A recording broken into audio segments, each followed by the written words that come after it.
Bonsoir à tous et bonsoir à toutes, bienvenue dans votre émission de sport comme tous les lundis soirs de 20h à 21h sur Radio Attitude, 97 MHz. Et voilà, au programme de cette émission ce soir, un beau programme sportif encore les amis. Bonsoir Richard. Bonsoir Fred, ça va ? Ça va et toi ? Bah écoute, impec, content d'être de l'autre côté de la barrière. C'est toi qui organise aujourd'hui l'émission. Bah écoute, je prends la main pour une fois. Allez. Et bonsoir Raphaël. Bonsoir à toi, bonsoir à tout le monde. Ça va aussi ? Très bien, très bien. Et ben impeccable. Et du coup, au programme de cette nouvelle émission sportive, cette semaine, on va parler d'abord d'événements sportifs que toute une région attendait, notamment en Auvergne, forcément, avec cette finale de Champions Cup, l'ASM qui jouait contre Toulon. Bien sûr, ouais, tout à fait, Fred, avec l'AS Clermont-Auvergne qui disputait cette finale face au RC Toulon, deuxième finale de Coupe d'Europe de son histoire. Un remake après 2013. Oui, ouais, un remake 2 ans après, donc on va refaire un petit peu avec toi notamment le récap de ce match, le débrief de ce match qui malheureusement n'a pas tourné en faveur des Jaunards. Tout à fait. Après, du coup, en deuxième partie, on verra la Ligue 2 avec cette 35e journée, Clermont Foot qui se déplaçait à Tours pour un match aussi important, même si le Clermont Foot depuis quelques journées va beaucoup mieux. Exactement Fred, on va le voir, Clermont Foot là grâce à cette nouvelle victoire, 1-0 face au Tours FC, on y reviendra tout à l'heure, et du coup a validé son maintien en Ligue 2 mathématiquement. Et oui. Et derrière, donc, nous verrons la 31e journée de Liganos, je crois. Exactement, tu es plus au point que moi sur le nombre des journées, ouais, tout à fait, 31e journée de Liganos, avec évidemment les trois grands, toujours en course pour différents objectifs, on les récapitulera. Et puis notamment on va dire que les 5 premières équipes en haut de tableau, ça commence à se dessiner, donc on a déjà le podium qui est bâclé depuis cette 31e journée officiellement. Ouais, nous continuerons notre tour européen donc après la Liganos par la Ligue 1 et cette 35e journée. Là aussi, on commence à y voir plus clair, que ce soit en haut du tableau ou en bas. Oui, on a pu voir que le podium aussi commence à bien se dessiner. Et on verra que du coup les 3 premiers, je pense que sont dans un ordre qu'on trouvera à la fin du championnat. Tout à fait Raphaël. Et nous finirons par la Champions League qui redémarre dès demain avec ses demi-finales très attendues. Oui, bien sûr, 4 équipes. Alors sur les 4 équipes, on attendait déjà quand même les 3 premières équipes qui étaient, on le rappelait, les 3 principaux favoris pour la victoire finale. Et puis toujours une petite surprise au milieu de ce lot de grands favoris, qui est la Juventus notamment, qui va affronter le Real Madrid. On y reviendra tout à l'heure. Ouais. Dès demain, tout à fait. Nous finirons avec les brèves de Raphaël en fin d'émission. Brèves multisports. Les brèves multisports, puisqu'il y a pas mal d'actualités au niveau des brèves, Raph. 2 semaines d'absence et pas mal d'actualités, pas mal de diversité. On verra tout ça à la fin de l'émission. C'est ça les amis, je vous propose de commencer tout de suite par cette finale de H-Cup, le remake de la finale 2013 entre l'ASM Clermont-Auvergne et le Rugby Club Toulonnais. Ouais, Fred, exactement. Donc, on va le rappeler, finale qui se déroulait donc en Angleterre, à Twickenham. Dans le temple du rugby, tout à fait. Exactement. Alors, on va rappeler le contexte, évidemment. L'ASM Clermont-Auvergne, donc qui avait éliminé Northampton en quart de finale. Ah oui, tout d'abord. Voilà, on se souvient notamment d'un très très gros quart de finale, Fred, Raph, avec une grosse victoire de l'ASM, qui est battue à plat de couture Northampton, qui était une des équipes phares du championnat anglais. Le leader, tout simplement. Voilà. En demi-finale, victoire plus difficile face aux Saracens, avec une victoire un petit peu plus étriquée notamment, mais une qualification, et puis donc ce qui permettait donc à Clermont d'atteindre pour la deuxième fois de son histoire cette finale de Champions Cup. Du côté de Toulon, ça a été un petit peu le même, on va dire le même scénario, puisque quart de finale à la maison, notamment au stade Vélodrome. Alors je me souviens plus face à qui c'était, le Leinster si je me trompe pas, non, le Leinster, ou les Wasps. C'était en demi-finale, c'était contre les Wasps. Les Wasps en quart de finale, donc victoire aussi assez large des Toulonnais qui ont facilement gérer ce quart de finale à domicile. On le sait, on le voit tous les ans, c'est avec l'équipe qui reçoit notamment dans ces phases d'élimination directe a quand même un avantage conséquent. Et ensuite, les demi-finales face au Leinster, là qui était beaucoup plus étriqué et extrêmement serré, hein. Ça s'est joué jusqu'aux prolongations. Ça s'est joué un fait de jeu, et les Toulonnais à 14 contre 15 avaient réussi à faire la différence en demi-finale lors des prolongations face au Leinster, comme tu l'as dit. Exactement, et donc les Toulonnais qui se qualifient également en finale pour leur 3e finale de leur côté, 3e finale européenne d'affilée. D'affilée en 4 participations. En 4 participations, tout à fait. Ils sont montés de Pro D2, il faut quand même le rappeler, il y a 5 ans. Hein, et depuis, il y a quand même 4 participations à l'H Cup pour 3 places en finale. Donc c'est quand même assez beau. Et comme en fait, après, au niveau de l'organisation de la Champions Cup, ils se sont aperçus que ceux qui recevaient en quart de finale et demi-finale avaient un très gros avantage. Ils réfléchissent peut-être pour les années suivantes de faire comme dans d'autres sports qui existent, trouver une ville où ils pourront organiser en une semaine les demi-finales et les finales, 2 stades, 3 stades dans une seule ville, comme à Londres, comme à Munich. Une ville plutôt, bon, peut-être en Italie aussi, mais plus arrêter ces demi-finales à domicile pour faire ça sur terrain neutre. Ouais, je rebondis sur ce que tu dis, Raphaël, par rapport à justement aussi cette finale et le lieu de cette finale. Parce que quand on voit par exemple que 2 clubs français se rencontrent, c'est quand même la 2e fois en 3 ans, hein, et sur les 6 derniers finalistes de cette H Cup, il y a 5 clubs français quand même sur les 3 dernières années. Et on peut se poser la question de pourquoi pas avoir fait jouer un match comme ça en France, quoi.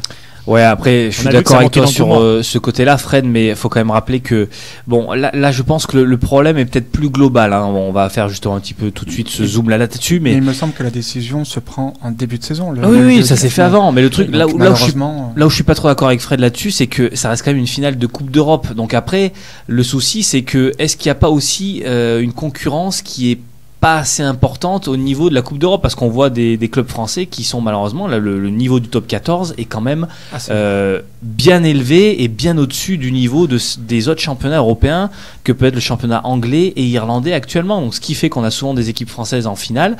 Après, si tu fais organiser toutes les finales de Coupe d'Europe en France, on perdra peut-être un peu aussi justement c'est ce grain de ce sel de Coupe d'Europe, quoi. Si tu l'organises tout en France, ça sera plutôt peut-être un aspect top 14 là, on aura plus l'impression d'être dans un championnat continental.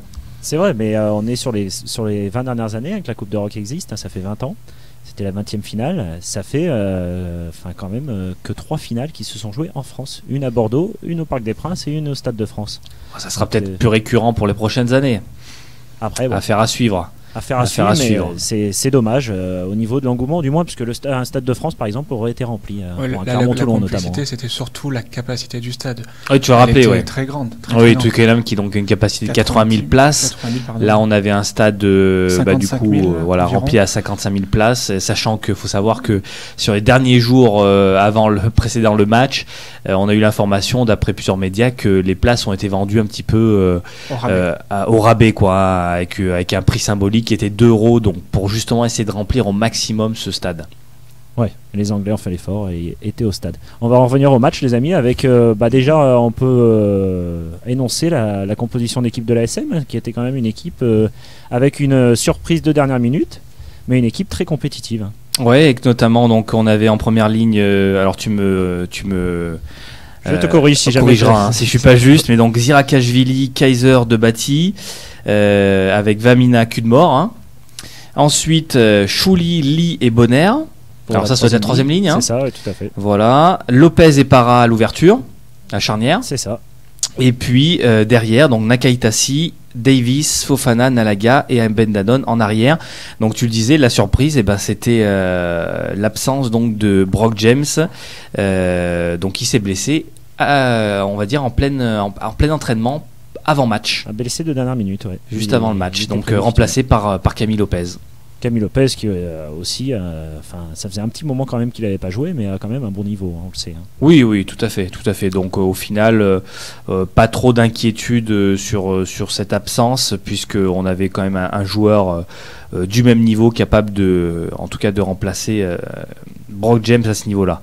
Et donc du côté de Toulon, donc on avait Shochi en première ligne, Guirado, Heyman, Botta Williams, en 3e ligne Smith, Mazoé et Gito.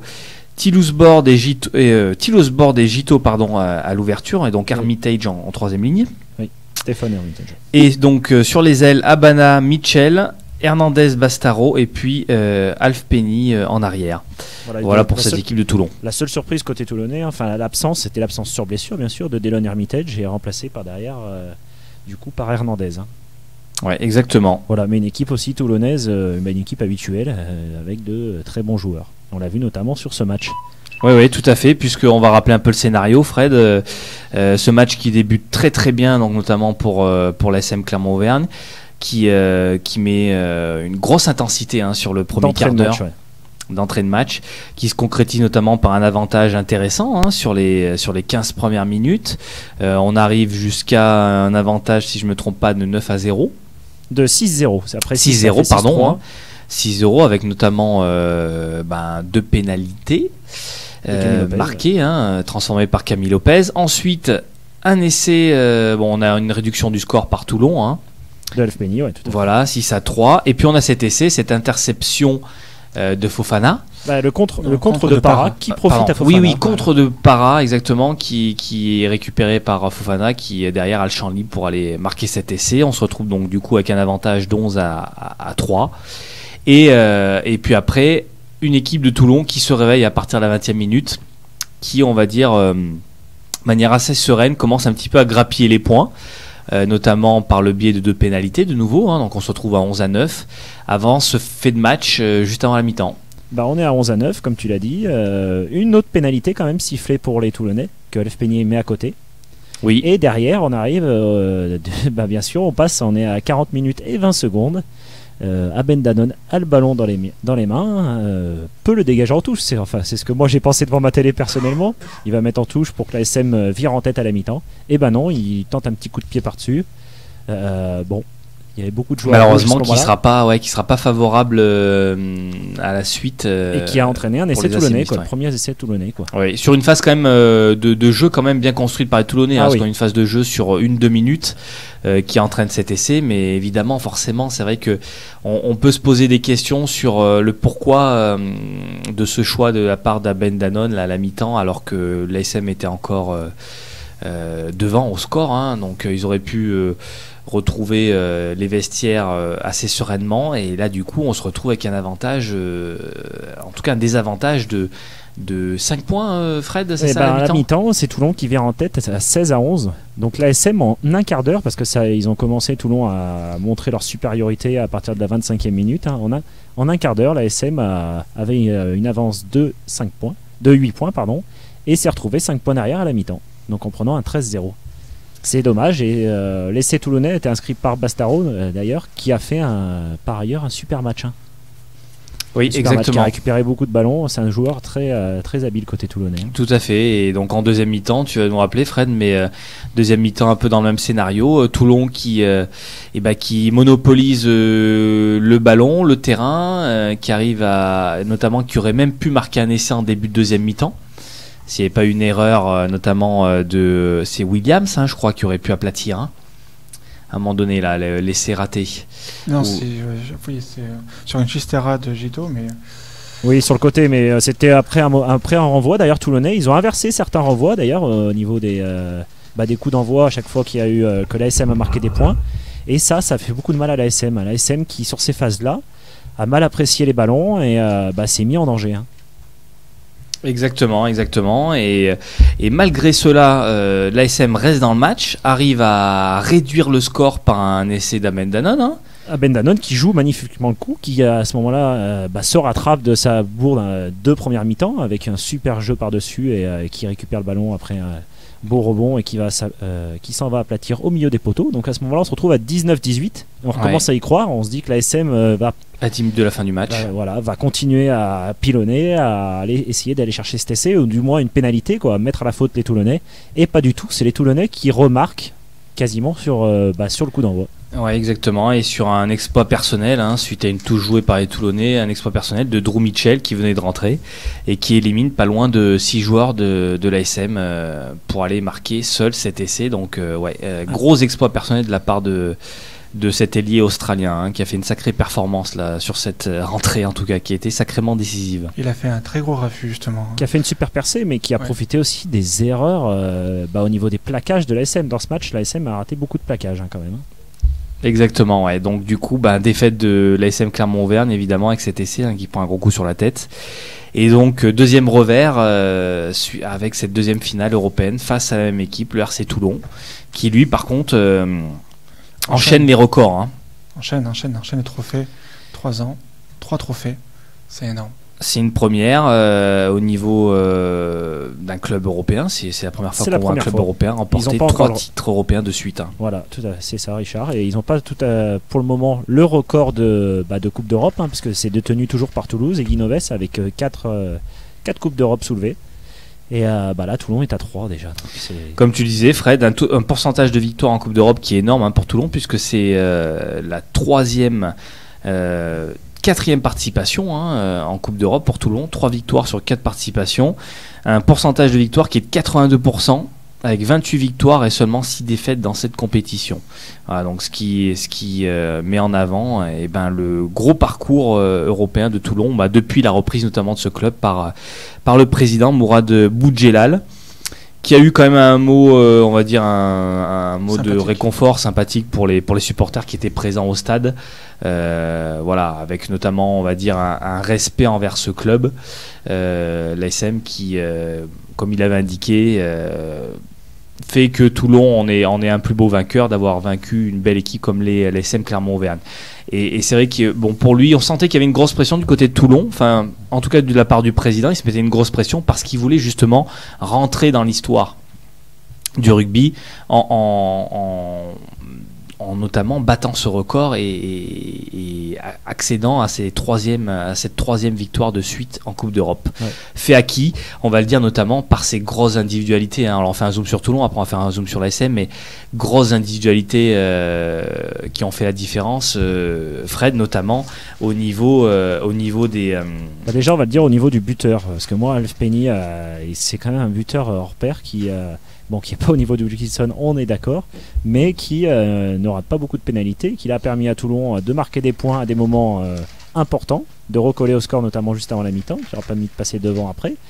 Mathieu Bastaro aussi qui gratte vraiment énormément de ballons. Stéphane Hermitage, c'est pareil. Et Drew Mitchell pour sa percée et qui a définitivement scellé le score du côté toulonnais. Ouais, comme tu le disais, Fred, déjà une grosse capacité de récupération de balles dans les rucks et notamment par le biais de joueurs comme notamment Bastaro, Armitage ou Mazo qui ont été très très importants, hein, dans ces moments de regroupement, et même lorsqu'ils n'arrivaient pas à récupérer les ballons à ces endroits-là, ils arrivaient quand même à énormément retarder l'échéance au niveau de la relance du ballon. C'est-à-dire qu'on voyait que le jeu était énormément ralenti, donc ils empêchaient les Clermontois d'envoyer du jeu rapide sur les côtés. Ouais, et puis ils faisaient reculer Clermont à chaque sur les contacts. Même en défense. Contact défensif, ouais, exactement. Donc ça a posé énormément de difficultés à l'ASM Clermont-Auvergne à ce niveau-là, tout à fait. Donc et puis au-delà de ça, même mentalement, on le voit, hein, de la part du RC Toulon, une véritable maîtrise collective et mentale du match, hein. On les a vus même lorsqu'ils se retrouvaient avec un écart en leur défaveur qui était quand même de 11-3. On les a pas sentis oppressés, on les a pas sentis complètement perdus, ils étaient tranquilles, ils ont géré ce retard au score tranquillement et naturellement ils ont su revenir au score et revenir dans le match. C'est ça, et puis derrière, sans se presser, tranquillement, ils sont passés devant, et puis derrière, la machine toulonnaise, une fois qu'elle est lancée, difficile de l'arrêter, hein. Exactement, la victoire tranquille en tout cas pour le RC Toulon sur ce match. Globalement, justement, on va revenir à l'ASM. L'ASM, du côté de l'ASM Clermont-Auvergne, autant il y a 2 ans, on avait une vraie déception, hein, quant à cette première défaite en Coupe d'Europe, parce qu'il y avait une maîtrise complète sur l'intégralité du match dans cette finale à Dublin, et on se rappelle avec ce coup du sort, cette interception qui malheureusement entraîne cette défaite de l'ASM. Autant là, sur cette finale, Fred, Raph, là on a senti à partir de cette première demi-heure de jeu que c'est le RC Toulon qui a eu la main mise sur ce match. On les a jamais sentis en danger, ils ont toujours eu l'impression d'être maître de leur jeu et maître de l'adversaire, malgré une très bonne équipe de Clermont, mais franchement, pour moi, il n'y a pas eu photo, quoi.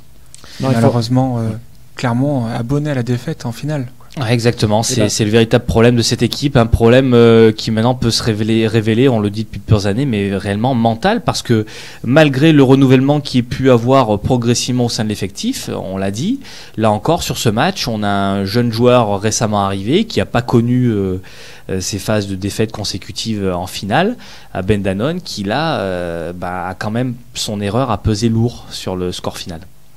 C'est ça. On peut se demander ce qui serait passé si la SM avait été devant de 2 points à la mi-temps, mais bon, ça n'a pas été le cas. Et le résultat est tout autre. Et que pour revenir à ce que tu disais, Raphaël, depuis 2007, c'est-à-dire depuis 7 ans, la SM a disputé 7 finales et n'a gagné que 2 fois. Une fois en challenge européen et le bonus, bien sûr, de 2010. Exactement, j'ai un pourcentage, tu vois, Fred, donc 80% d'échecs en finale pour l'ASM, avec 16 finales disputées, 13 perdus, 3 gagnés. Alors, qu'est-ce qui me donne? C'est qu'il y a eu 2 challenges européens de gagnés, notamment un en 99. 99 et 2007. Ouais. Voilà, et une finale de challenge européen perdue en 2004, 2 finales de Coupe d'Europe perdues, là c'est 2013-2015, et puis 10 finales perdues en championnat de France, 1936, 1937, 1970, 1978, 94, 99, 2001, 2007, 2008, 2009, enfin on les compte plus quoi, et notamment Aurélien Rougerie qui a participé à bon nombre de ces finales de top 14. Voilà, et on a senti vraiment beaucoup de regrets du côté des joueurs de l'ASM, notamment de la part de joueurs comme Camille Lopez, comme Ben Danone, qui vraiment, dans un sentiment notamment de faire participer au niveau collectif à cette victoire finale, avaient envie de faire d'offrir un trophée à des joueurs qui vont quitter le club prochainement. Alors on a déjà notamment Julien Bonner qui va quitter le club, on le sait. Julien Pierre. Oui, Julien Pierre, Bonner également qui va quitter le club à la fin de la saison, et puis Rougerie également qui est sur une fin de carrière, qui va peut-être là, on ne sait pas, mais c'était peut-être sa dernière finale européenne. Oui, la question qu'on peut aussi se poser pour en revenir à la suite de cette saison, parce que la saison n'est pas finie, est-ce que la SM va, comme en 2013 et 2014, ne pas se relever et finir en roue libre et se faire éliminer rapidement? Là, l'avantage de cette saison, c'est qu'il reste 3 journées en top 14. Donc il y a le temps encore de se remettre dans le droit chemin. On n'est pas tout de suite sur des playoffs de top 14 encore. Même si la qualification en demi-finale n'est pas encore assurée. La qualification, j'ai regardé tout à l'heure, pour les phases finales, normalement, c'est du sûr à 100%. Mais voilà, il va falloir gagner des matchs d'ici la fin de saison pour se remettre en confiance et aborder ces phases finales dans le meilleur état Mais possible. C'est vrai qu'ils ont presque un mois pour se remettre dans le droit chemin. On se rappelle notamment il y a 2 ans, lorsqu'ils avaient perdu cette finale à Via Stadium, je crois que c'était la semaine d'après, ils enchaînaient tout de suite sur les demi-finales de championnat de France, et on avait vu, ça avait été une catastrophe face à Castres derrière. Peut-être qu'on verra justement tous ces anciens qui sont sur le point de partir, avoir cette dernière envie pour partir sur une finale gagnante. Et enfin conjurer le sort. Et certains joueurs aussi d'effectifs qui ont fait un bon match samedi, comme Chouli, Para également, je l'ai trouvé bon. Fofana aussi, bien sûr, par son essai, mais aussi par son activité dans le jeu tout au long du match, à essayer de booster leurs partenaires pour essayer d'aller chercher, pourquoi pas, ne serait-ce une finale, au moins peut-être le Bredus, quoi. Exactement. On va rappeler quand même, Fred, qu'il y avait pas loin quand même de 55 000 personnes présentes sur la place de Jode pour supporter l'AS Clermont-Auvergne, ce qui est quand même un fait important, parce que du côté du RC Toulon, il n'y avait pas autant de monde. Ça a été organisé dans le stade. Bayeul, c'est ça. Donc après c'est pas une ville aussi importante. Je crois que c'est une ville plus petite que Clermont-Ferrand. Donc voilà, mais en tout cas beaucoup de personnes étaient présentes pour cette finale, et on espère peut-être du côté de Clermont pouvoir peut-être fêter quelque chose d'ici la fin de saison.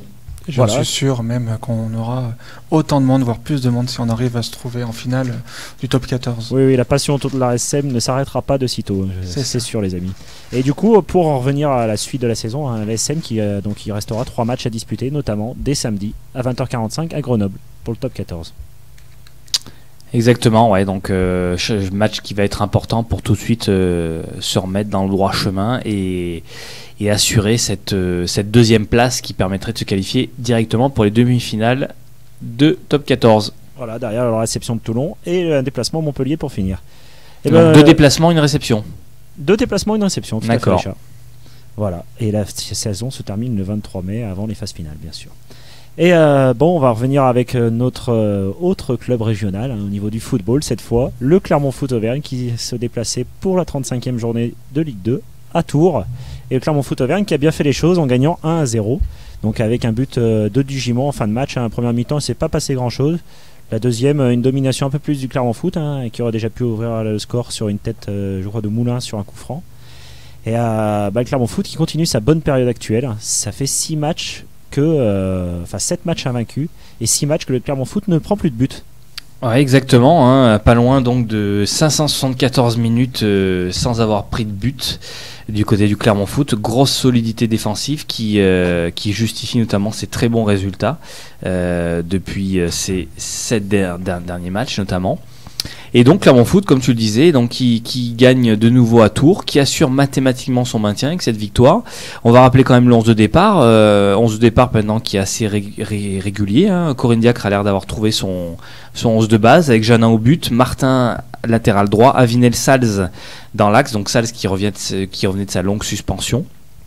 Konongo à gauche notamment qui a participé, si je me trompe pas, au centre qui a entraîné le but du Gimont. Et Kobo Moulin en milieu relayeur, et donc milieu à 3 devant Nkololo, Goncalves et du Gimont, et puis Diédiou tout seul en pointe. Voilà, 5e victoire comme tu disais du Clermont Foot. Pas énormément d'opportunités sur le match. Au final, match assez équilibré. Il y a eu 2 opportunités nettes pour le Clermont Foot. Clermont est assez réaliste. Hein. On a souvent mis en avant le peu de réalisme de la part des Clermontois. Là, sur ce match, 2 opportunités nettes, 1 but. Voilà, en toute fin de match en plus, ça laisse pas le temps à l'équipe adverse de revenir au score. Donc ouais, encore une super victoire. Clermont Foot maintenant qui se hisse à la 12e place de ce championnat de Ligue 2 et qui peut espérer peut-être finir en top 10. Voilà, au moins la 10e place, c'est ce qu'ils veulent aller chercher dans le groupe. Hein. Donc 46 points, le Clermont Foot avec cette 12e place et un matelas de 12 points sur la zone de relégation. Donc c'est tranquille, il ne reste plus que 9 points à prendre. Et Clermont Foot qui terminera par 2 matchs à domicile contre Nancy et Brest et qui, entre-temps, se sera déplacé à Laval.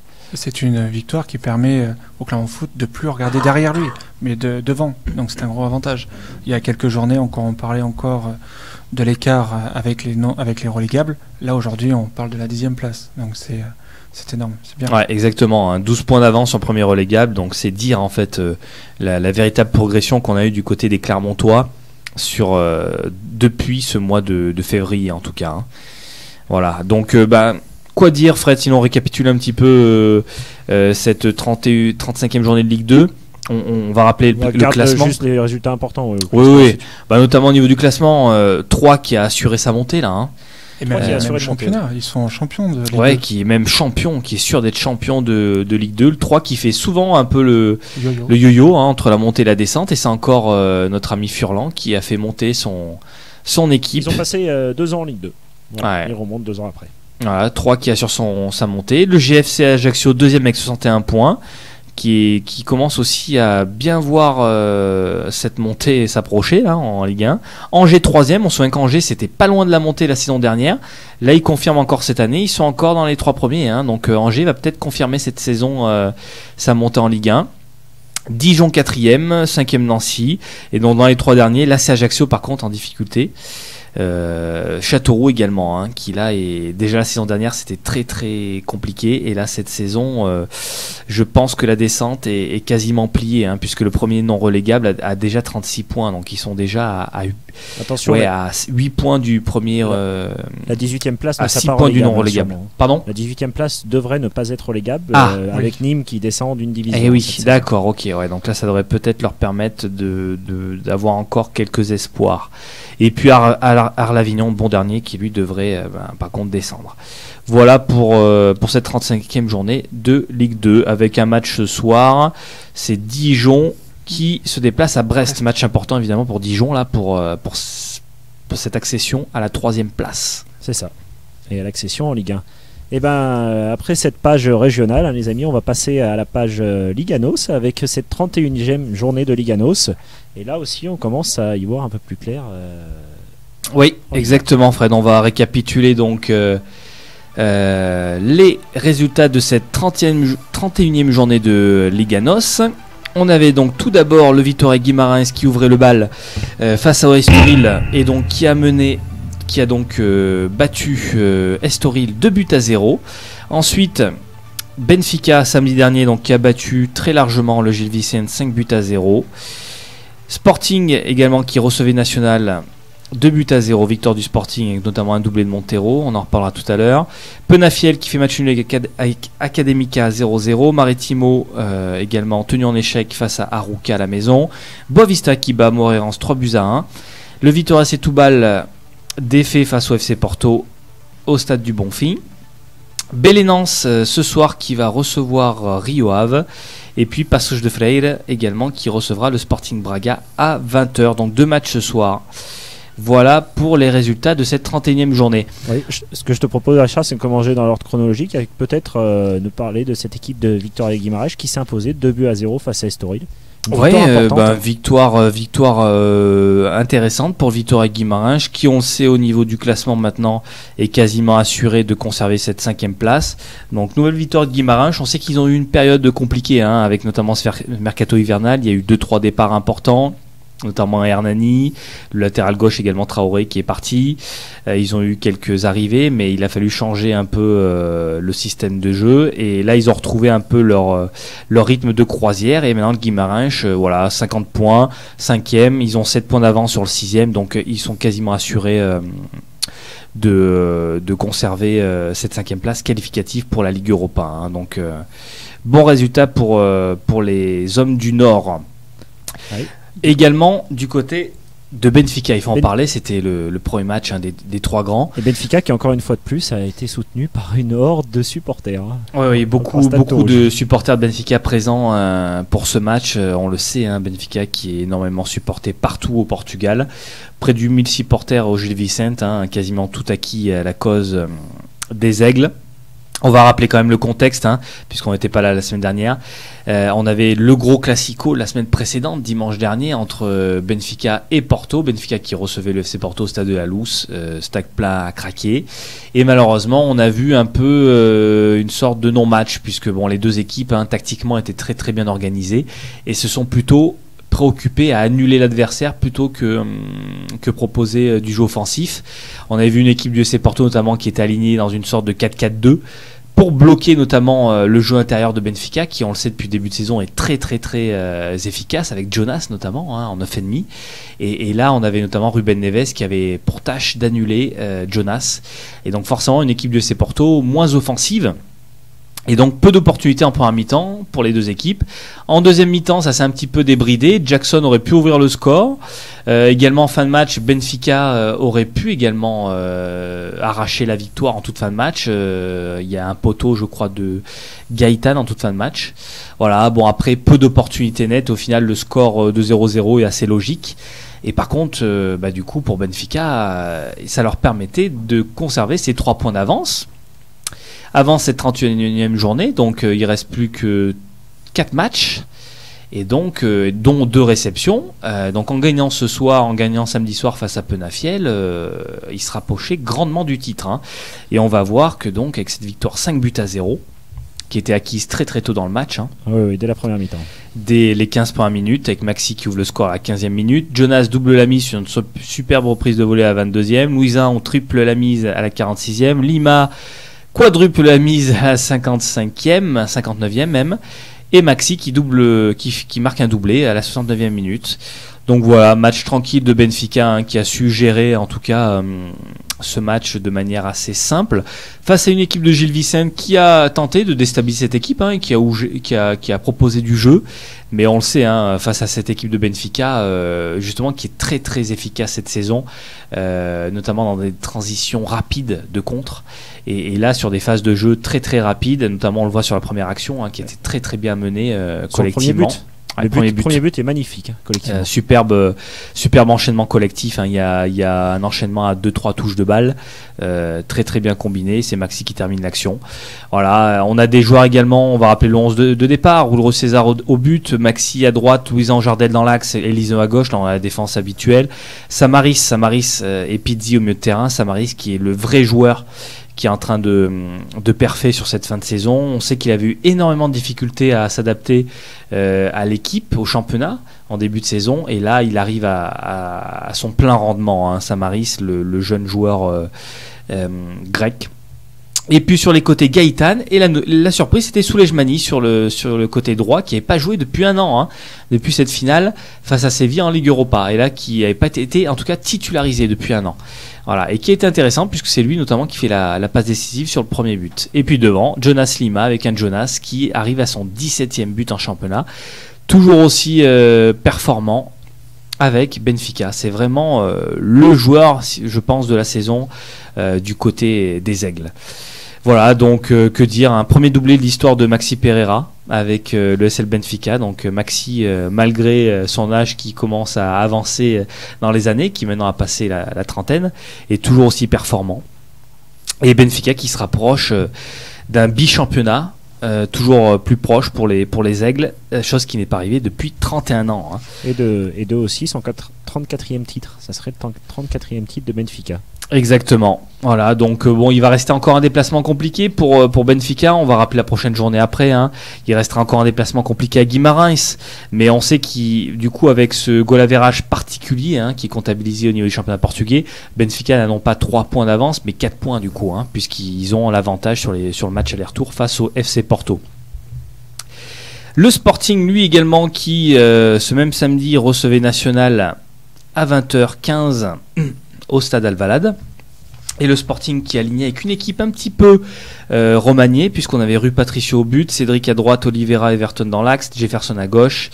Là où c'était un petit peu remanié, c'était notamment au milieu de terrain, puisqu'on avait Rossell et André Martins qui évoluaient en paire de relayeurs. Carlos Mané et Capel sur les côtés. Donc là, notamment un retour surprenant de Capel, qui n'a pas joué beaucoup cette saison. Hein. Et devant, la paire d'avant-centre, Montero et Tanaka. Slimani toujours absent suite à une blessure hein, qui est un peu récurrente. Donc on avait l'absence notamment de William, qui était suspendu, Adrien mis au repos, qui rentre en cours de match, et puis Carillo également mis au repos, Nani également mis au repos, hein, qui n'a même pas été convoqué sur ce match. Donc pas mal de roulements. On sait que Sporting avait quasiment assuré sa 3e place. Ils ont encore un titre à jouer, notamment en fin de saison, avec cette finale de Coupe du Portugal face à Braga, qui s'est qualifié cette semaine, notamment définitivement face à Rio Ave. Donc on aura une finale du Coupe du Portugal assez intéressante hein, entre Sporting et Braga. Et donc le Sporting qui ouvre le score à la 56e minute par Montero sur un beau centre de Carillo, et Montero qui double la mise à la 93e dans les arrêts de jeu. Voilà, donc que dire, première mi-temps assez compliqué pour le Sporting, hein. Ils ont eu du mal à faire le jeu, notamment avec cette paire de milieux un peu expérimentale, des difficultés pour créer du jeu, et avec les rentrées d'Adrien et de Carillo en cours de match, ça fait énormément de bien, notamment à cette équipe du Sporting qui a su mieux maîtriser les opérations en deuxième mi-temps. Hein. Voilà, un Rui Patricio aussi qui a été intéressant quand même sur cette première mi-temps, qui avait fait 1-2 parades intéressantes. Et puis surtout, le joueur du match, c'est Montero, qui marque là un doublé après une période d'abstinence, si on peut dire, de 4 mois. Hein. À la maison, il n'est pas marqué depuis plus de 4 mois à domicile. Donc ça lui fait du bien, hein. Il avait marqué déjà un doublé il y a 2 semaines si je me trompe pas. Donc là il en est à 11 buts en championnat. Il se refait un peu la cerise hein, au niveau du classement des buteurs, Montero. Lui qu'on voyait plus trop en ce moment. Non, et comme tu le disais, ça faisait un petit moment qu'il n'avait plus marqué. Voilà. Et puis donc on avait hier soir Porto qui se déplaçait sur le terrain de Setúbal. On va le rappeler, Porto qui sort de cette semaine compliquée, hein, d'une semaine compliquée où il y avait notamment ce déplacement au Bayern Munich où ils ont été battus de pleine couture face à Munich 6-1, donc éliminés de la Champions League. Ensuite, déplacement sur le terrain de la Luz hein, face à Benfica et 0-0. Il fallait une victoire pour Porto pour espérer recoller en tête du classement. Et là, du coup, hein, avec cette semaine, ils ont presque tout perdu. Puisque là, Porto, on va le voir, a battu 2-0 Setúbal, avec notamment Elton qui retrouvait les cages depuis ce match à Benfica, titulaire dans les buts. Alors, est-ce que cette fessée à Munich a pesé lourd dans la balance? Il semblerait que oui, parce que Fabiano n'a même pas été convoqué sur ce match à Setúbal. Hein. Donc Elton titularisé. Peut-être dans un besoin de mettre un joueur d'expérience dans son 11 de départ, un joueur qui a de la bouteille. Ricardo à droite suite à l'absence de Danilo, suspendu. Maicon Marcano dans l'axe, Alexandro à gauche. Au milieu de terrain, Casemiro, Herrera et Brahimi, donc qui étaient alignés en 8. Quaresma, Jackson et Oliver sur les côtés. Voilà, donc Brahimi qui occupait plutôt les zones intérieures du terrain. Et ça va se révéler, on va le dire, décisif, puisque Brahimi va ouvrir le score à la 15e minute. Match assez terne, quand même, de manière globale, avec une équipe de FC Porto qui a dominé de manière assez disparse. C'était un peu réparti au niveau des périodes de domination. Première mi-temps, globalement dominé par Porto, et puis la deuxième mi-temps, un peu plus compliquée. Mais Jackson arrive quand même à doubler la mise à la 91e minute suite à une belle passe d'Herrera et donc clôt le score de but à 0. On va dire qu'on va retenir principalement la victoire pour Porto qui permet encore d'espérer peut-être, si catastrophe générale du côté des Aigles, de pouvoir encore lutter pour le titre. Qui met quand même la pression sur Benfica pour leur obliger à gagner ces 3 derniers matchs. Exactement, qui devra en tout cas au moins gagner 3 de ces 4 derniers matchs pour être tranquille, quoi. Voilà, à ce niveau-là. Donc, on en reste au statu quo devant, puisque on ne sait pas encore quel est le résultat de Braga. Mais donc, au classement, on va le rappeler, le classement de cette 31e journée. Toujours le SL Benfica en tête, avec Exactement. 78 points. Devant le FC Porto, toujours 3 points derrière avec 75 points. Et la 3e place est acquise par le Sporting. On l'a pas dit, Sporting donc, qui valide définitivement cette 3e place, qui sera qualificative pour les barrages de la Ligue des Champions. Chose importante pour le Sporting, on le sait, on sait si en participant à cette phase de Ligue des Champions de poule, ça leur permettrait d'encaisser 15 millions d'euros, ce qui est important. Donc Sporting qui assure cette 3e place, Braga 4e avec 54 points, Guimarães qui peut peut-être espérer quand même recoller à cette 4e place, on ne sait jamais. Si Braga par exemple venait à faire un mauvais résultat ce soir par exemple. Belenenses 6e, et puis en bout de tableau notamment Gil Vicente 17e avec 23 points. Et puis Penafiel, bon dernier avec 19 points. On a certainement là les 2 équipes qui vont descendre. Et notamment parce que la semaine prochaine, tu vas nous le dire, ces 2 équipes-là se déplacent chez les 2 premiers de la Liga NOS. Exactement, et donc ça va être compliqué de ponctuer sur cette journée. Puisque donc on aura au niveau des matchs, on aura un Benfica Penafiel le 9 mai à 17h. Donc Benfica qui reçoit Penafiel, Sporting Braga qui reçoit Maritimo notamment, Estoril qui reçoit le Sporting dimanche à 17h et le FC Porto qui recevra Gil Vicente à 7h15, donc 20h15 en France. Voilà pour les gros matchs, et puis National qui recevra Vitória Guimarães lundi prochain à 21h. Voilà pour cette 32e journée de Liga NOS, Fred. 31e. 31e journée et 32e même. L'année prochaine, la semaine prochaine. C'est ça. Et on va continuer ce tour européen. Vous êtes toujours sur Radio Attitude, dans votre émission de sport, Lundi Sport, comme tous les lundis soirs de 20h à 21h. Donc 97 MHz, vous êtes toujours à notre écoute. Et on va continuer ce tour européen après la 31e journée de Liga NOS par cette 35e journée de Ligue 1 avec toi, Raphaël, tout de suite. Oui, tout à fait. Donc on a eu un match aussi, il faut le rappeler, un match en retard qui comptait pour Paris Saint-Germain et Metz, et on a vu la victoire du Paris Saint-Germain. Oui, c'est ce match en retard qui a permis en tout cas de reprendre les commandes de la Ligue 1 avec cette victoire large face à Metz. Les 3 points qu'ils ont pu prendre sur Lyon et du coup ont leur destin en main. Et pour la 35e journée, premier match Metz-Marseille, 2-0 pour Marseille. Voilà, avec notamment Gignac qui s'est bien remis, qui s'est remis à marquer, je dirais, et qui a enfin mis un doublé et qui a montré que pour cette fin de saison, il ne lâcherait rien et qu'il aiderait les Marseillais à aller chercher cette 4e place. Ouais, on va dire que Marseille se remet enfin dans le droit chemin parce qu'il était sur une série quand même de 4 matchs sans victoire. 4 défaites d'affilée. Voilà, 4 défaites consécutives pour Marseille quand même. Donc on les voyait mal finir dans les 4 premiers là. Et puis finalement, ils se relancent avec cette victoire à l'extérieur, qui devra quand même se confirmer dans les prochaines journées, parce que ça restait quand même Metz, une équipe qui est actuellement relégable. Donc il faudra essayer de confirmer quand même sur les prochaines journées pour espérer finir peut-être dans le podium. C'est ça, et devant, on voit que ça va être très difficile d'aller chercher ce podium parce que tout simplement les 3 premiers ont gagné. Le Paris Saint-Germain a gagné à Nantes hier soir, 2-0. Victoire convaincante des Parisiens. Voilà, quand même match très facile quand même, où Paris a pu maîtriser le match. C'est rendu les choses faciles avec cette ouverture du score assez rapide par Cavani. Oui. Et après Matuidi qui met le deuxième but à la 31e. Voilà, une deuxième mi-temps plutôt gérée du côté parisien. Exactement. Même si on a vu une équipe de Nantes intéressante qui a essayé de bouger les choses. Vraiment, je pensais pouvoir voir une équipe de Nantes avec son public mettre en difficulté cette équipe de Paris. Mais on sent qu'il y a un investissement qui a un petit peu augmenté, là, je trouve, justement, sur cette fin de championnat, depuis qu'ils se sont fait éliminer de cette Ligue des Champions. Est-ce que aussi il n'y a pas une histoire aussi peut-être de joueurs sur le départ qu'il faudrait qu'ils se vendent un peu sur le marché, d'autres joueurs aussi qui espéreraient rester dans l'effectif. Donc du coup, en tout cas, on voit des joueurs en tout cas qui se démènent plus sur le terrain, hein, et ça se ressent sur le résultat et sur l'animation de jeu du côté du Paris Saint-Germain.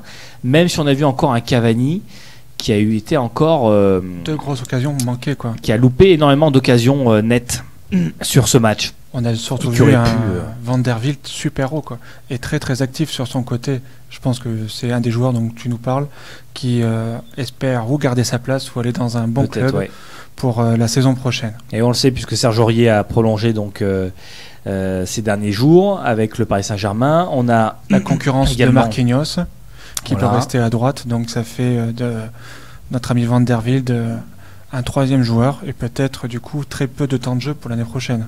Ouais, exactement. Donc un joueur comme Van der Wiel qui doit se montrer, qui a fait un beau match globalement. Donc le PSG qui s'impose naturellement à Nantes et qui du coup, il reste quoi, 3 journées ? 3 journées, ouais, du coup. Donc 2 réceptions ? 2 réceptions, tout à fait. Donc voilà, ils ont fait quand même le gros du travail là, hein, parce qu'on voit mal le PSG quand même perdre des points à domicile maintenant. Non, ils auront juste un déplacement à Montpellier qui peut s'avérer difficile parce que Verratti et Thiago Motta ont pris des cartons jaunes hier et du coup ne joueront pas ce match. Ouais, il faudra faire le point dans le déclassement, ce sera sur le goal average général.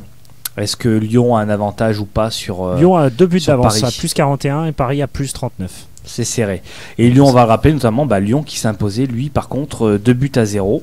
Voilà, une nouvelle victoire pour les Lyonnais à domicile. Face à Evian-Thonon.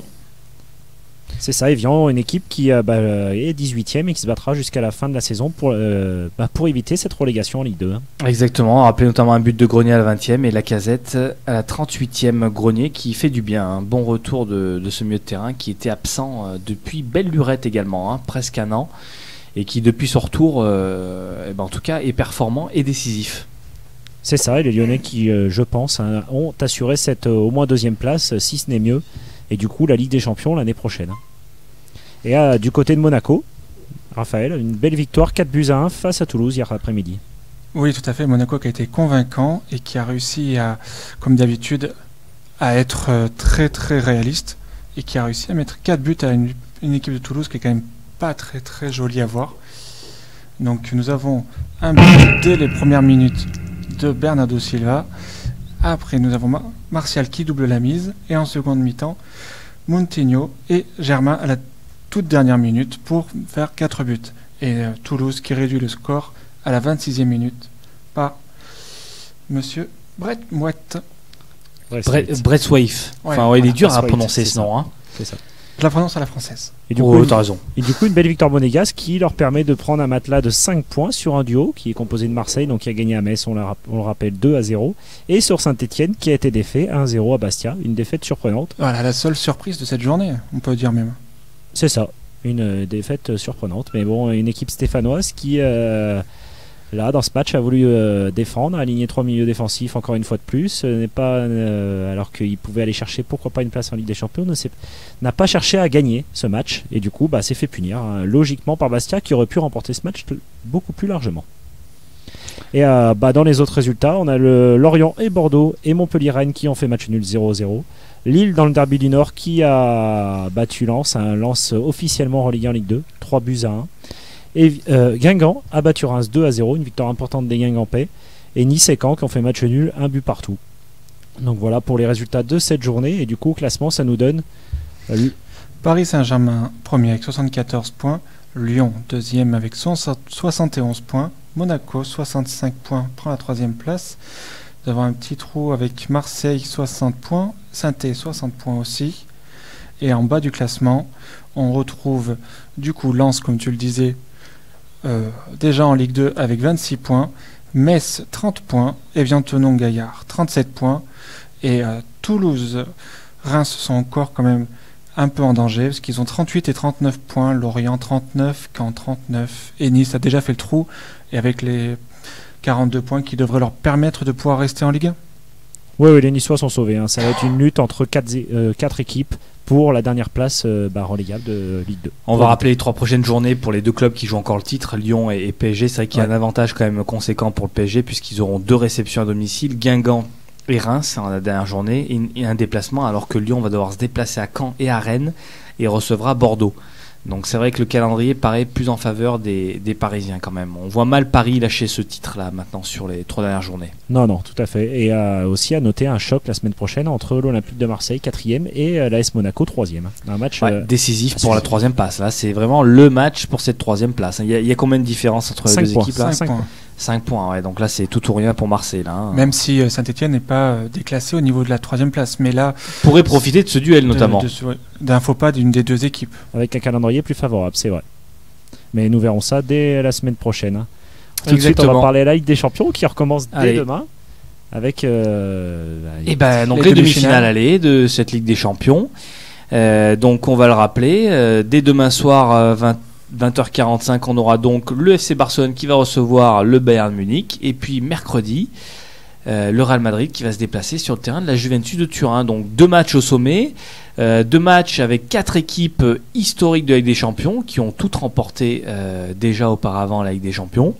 On va le rappeler, Bayern Munich qui a remporté 5 Ligues des Champions, si je ne me trompe pas, le Real Madrid 10, le Barça 4 et la Juve 2. Donc 4 clubs historiques de la Coupe d'Europe. Avec, on va revenir peut-être déjà tout de suite sur le premier match. C'est vraiment le choc de ce demi-finale, le match que tout le monde attend entre 2 équipes avec les mêmes idéologies de jeu. Le Bayern Munich de Pep Guardiola, on sait qui a ramené son idéologie de jeu à Munich, et puis ce FC Barcelone également très très performant depuis le mois de janvier, avec ce trident offensif, la MSN, là, Messi, Neymar, Suarez, qui performent de manière assez exceptionnelle. Qui ont mis un 8-0 en championnat ce week-end. Ouais, qui n'arrête pas d'enchaîner les buts. Voilà. Qui enchaîne les buts et qui là, c'est vraiment une confrontation, je pense, qui s'annonce explosive, quoi.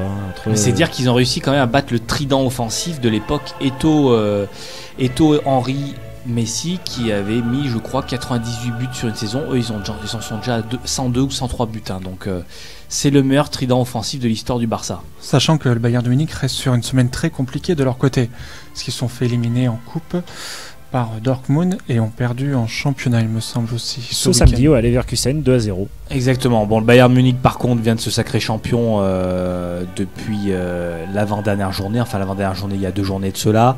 Donc, il y a certainement eu un relâchement. Et puis, Pep Guardiola qui a dû faire tourner quand même son effectif sur cette journée de championnat précédente. Après, par contre, oui, il y a eu une élimination en demi-finale de Coupe d'Allemagne. Le Bayern qui essaie quand même, qui aurait bien aimé faire le triplé historique. Et là, malheureusement, qui s'est fait éliminer au penalty avec beaucoup de tirs ratés, si ce n'est tous les tirs au but ratés du côté du Bayern Munich. Les 4 premiers, donc il y a eu 2-0 au tir au but pour le Borussia Dortmund. Donc voilà, alors c'est vrai que sur ce match aller, forcément, on voit quand même le FC Barcelone favori, avec un match aller-retour qui a été très très bien mené par les Barcelonais face au Paris Saint-Germain. Maintenant, il faut voir avec certains retours, puisque le Bayern Munich va enregistrer le retour logiquement, notamment de Schweinsteiger. Robben est pas encore rétabli, notamment pour le match aller, mais il devrait être là pour le match retour. Il va y avoir quelques retours progressifs du côté du Bayern Munich. Le Bayern Munich a l'avantage d'avoir, on va dire, dans son effectif un entraîneur qui connaît très bien le FC Barcelone.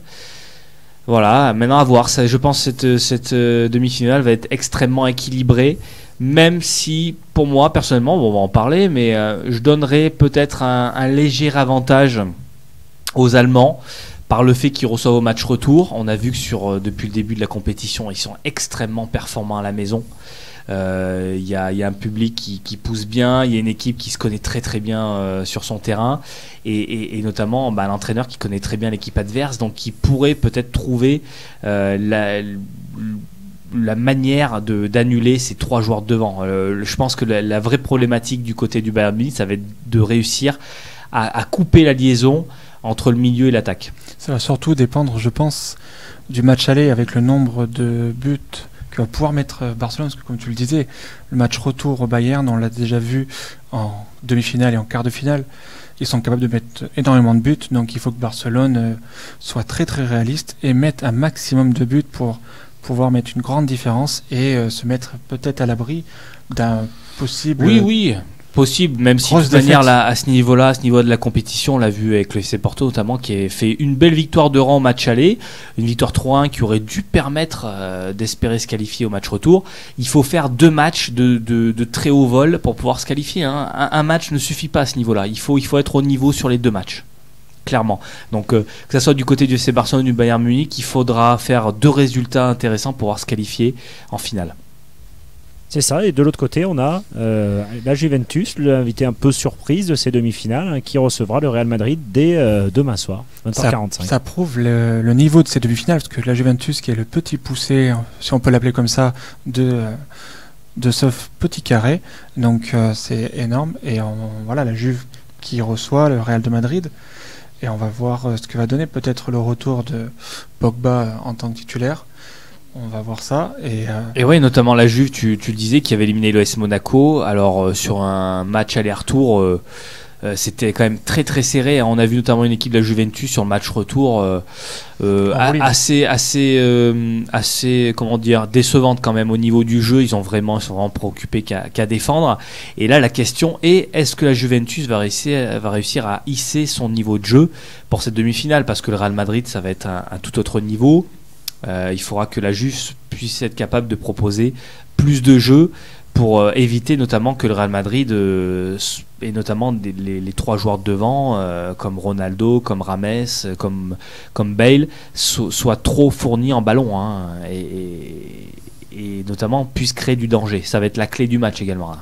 Ouais, et puis offensivement, ça risque de faire mal si le Real Madrid se procure autant d'occasions que par exemple s'était procuré l'AS Monaco au début de match au Juventus Stadium, hein, en quart de finale. Parce que devant, le Real, on le sait, c'est très fort et ça risque de marquer les buts, quoi. Ils seront sûrement plus réalistes que Monaco. C'est ça.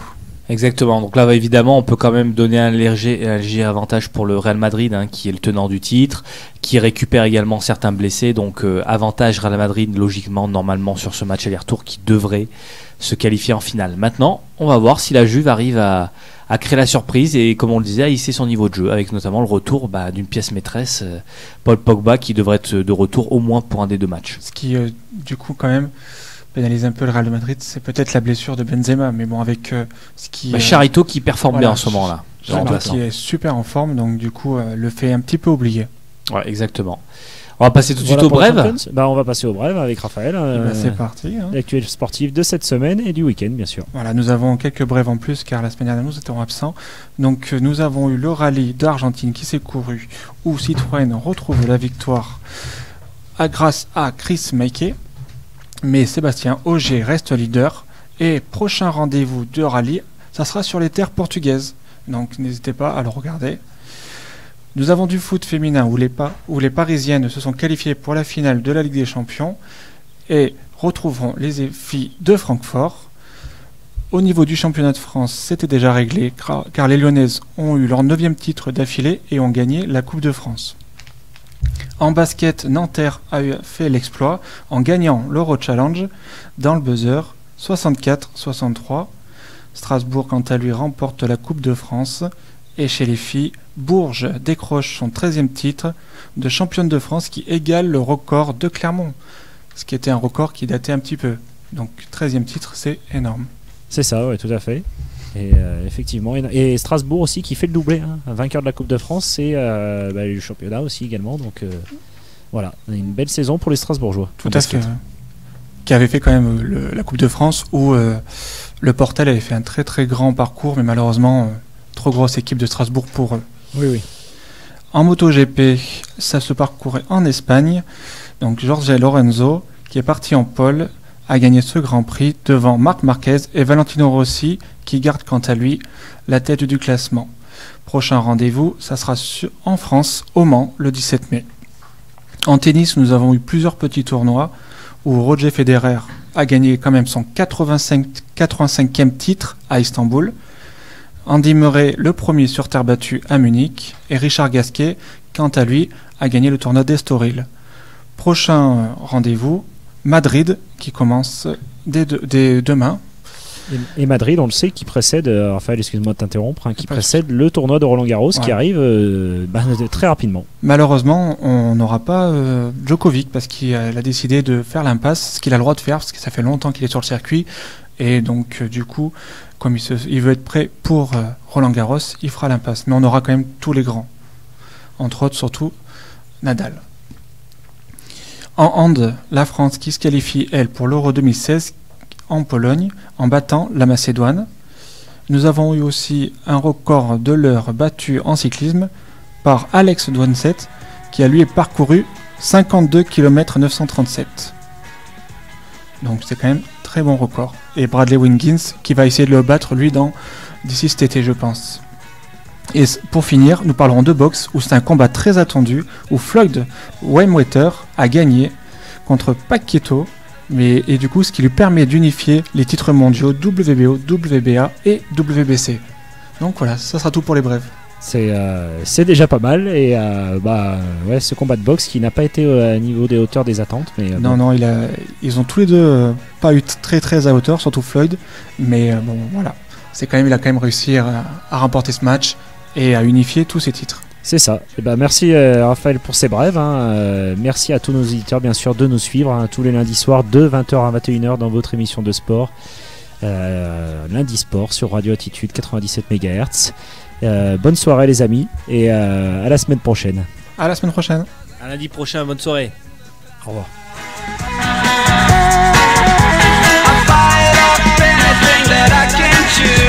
I'm chasing cars.